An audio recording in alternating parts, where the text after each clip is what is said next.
And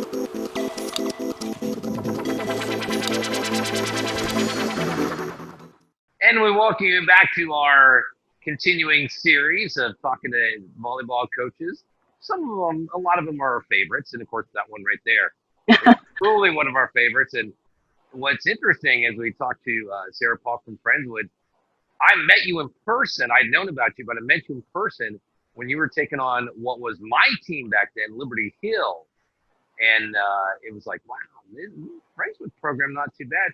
You go back and look at history, I don't think that there's a whole lot of people outside of volleyball that know Friendswood's been to state as a program 11 times, and it's 10 times in 28 years going back to 1992.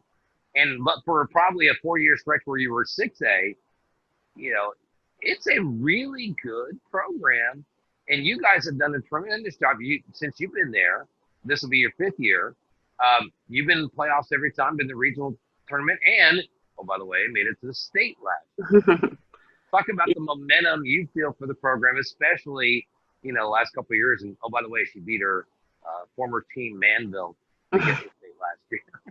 Yes, for sure. Yeah, I actually grew up in Pearland, which is right next to Friendswood. So I always knew the history behind Friendswood sports and volleyball specifically. So it's definitely a great program. And then the last couple of years that I've been here, we've been able to get back to where they were. So that's been fun. My first group of kids, they didn't really have the winning and playoff experience. So it's kind of hard once we got to the playoffs, it was really big. And so they kind of got shocked. But now that they've become a little bit more used to winning, it definitely helps us be able to set higher expectations every single year. But yeah, it's a great program. It's a great school district. It's a great place to be. By the way, little known trivia fact, some folks may know, you're looking, not me obviously, but her 2004 ACC Player of the Year in volleyball. Yes, that is true. So obviously the passion for the game, the love for the game. When you came in 16, the school was still 6A for some reason. It still confuses me, but you took them the first playoffs for the first time ever as a 6A program, went to the regional tournament in 17, regional finals in 18, and then of course you got to the Caldwell Center last year in Garland. I told you before we started this, I don't like to go over the seniors that have graduated, but for your program specifically, it seems appropriate to do so. Tori Weatherly, Manbeck, Brooke Langston, Reagan Riley, Maddie Ritchie, Mackenzie Manbeck, by the way. What a group. I mean, wow. And talk about not only their impact on the program, because of course they were freshmen when you got there, but talk about how they have set the tone. Because I mean, watching you play the last few years and walking around that group, there is a sincere air of confidence, not cockiness, but confidence that it seems like those girls generated.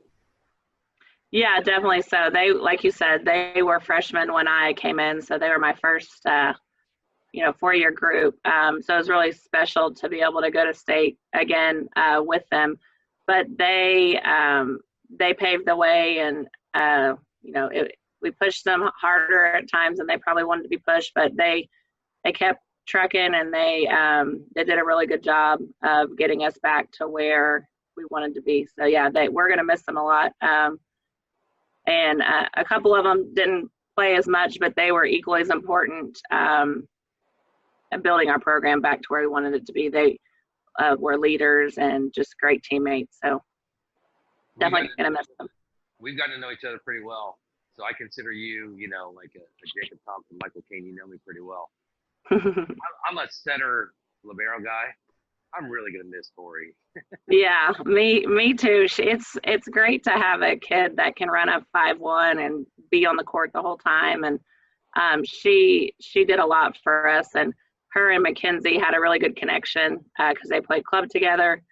So that is definitely something that we're gonna miss a lot. And just being able to have someone on the court the whole time running the show is huge, and we will definitely miss her setting and her leadership for sure. Now, if you watch this video though, and you think, oh well, Friendswood must be down. Ashwin Sabota, Alessandra Mione, who I think surprised a lot of people, especially in the play. I mean, she just went off another tier in the playoffs. Sarah Sitten is there. Kate, is it Boucher? Boucher, yeah. Boucher, okay. Sierra Pisak. And then you've got some of the letter winners coming back. You're kind of like what we expect, like I talked to Terry Wade yesterday, Woodland, Oak Ridge, Klein. They tend to not reload.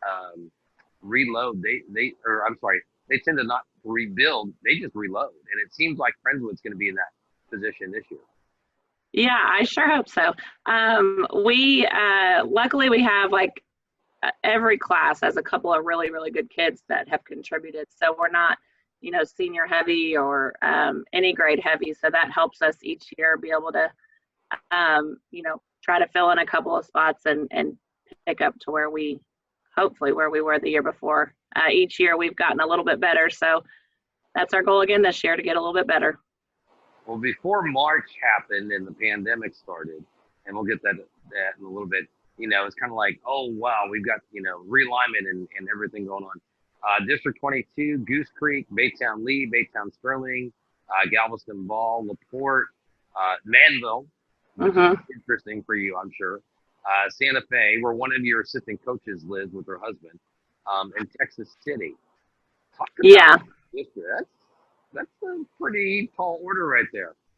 Yeah, for sure. Our district definitely improved tremendously. I think 7 of the 9 teams were in the playoffs last year. Both the regional finalists are in our district. So it'll be good though, especially in a year like this when we don't have a big preseason, to be able to have a tougher district schedule. But it'll be fun. We're all really close in location, and all the kids know each other. So it'll be a good competitive district for sure. And really, that's what, to me, having covered the sports, including volleyball over here, the good coaches want that. They want a competitive district because, we've seen in the past with Liberty Hill and Dripping Springs in particular, their districts just haven't been as competitive as the coaches would like. So they play a really rough preseason, and then they have the warm-up match. They make it a really good opponent for their girls to challenge. You guys don't have to worry about that. I mean, it's right there in front of you. And especially, like you said, the fact that we're not in a normal situation where we're getting ready for the 3 weekends of tournaments. And, of course, you were just telling me you're still working on your schedule right now, too. Yeah. The district this year is going to help us a lot for sure, because we will have, I haven't counted it up, but we'll definitely have, I think maybe half the games we had last year without all the tournaments. So being able to play tough district matches will definitely help us. So let's talk about the pandemic and how it's changed. How has the pandemic, first and foremost, affected you and your family and loved ones, and then transition over to how it's affected the Friendswood program and the community? Yeah, personally, thankfully, I haven't, in terms of health, we've all been fine, knock on wood. I've gotten to see my kids a lot more over the last 6 months. They're little, 5 and 9, so we've gotten to do a lot of fun things, outside. But that's been a plus. My husband works in the medical center. He works at Houston Methodist, so he's been in it. So yeah, he's not in patient care, but he's in operations, but he's been working like crazy. So it hasn't affected us too much in terms of, like I said, health, but my kids have missed out on a lot of stuff like that they enjoy doing. My son was supposed to start t-ball and he only got to play 1 game and he's bummed about that. He's supposed to start kindergarten in the fall, so hopefully, right now he's going in a couple weeks, so we'll see. But there's been pluses for sure. We've gotten to, like I said, do a lot more, but just overall, I'm ready. I'm ready for it to be back, and my kids need a schedule. They need structure. And in regards to Friendswood Volleyball, same thing. I mean, we've done the best we could, and we've treated everything like, we're starting August 3rd, which we aren't, but, we pushed it back to September 7th. But the kids have been great, but they're ready to get back and going. Like, thankfully, we've been able to practice and do strength and conditioning almost all summer, with the exception of a couple of weeks.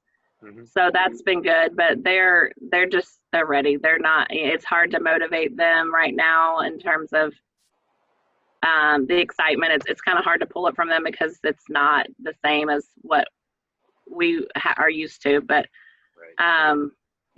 we are grateful that we can do anything right now. And when the time comes, we're going to be ready. So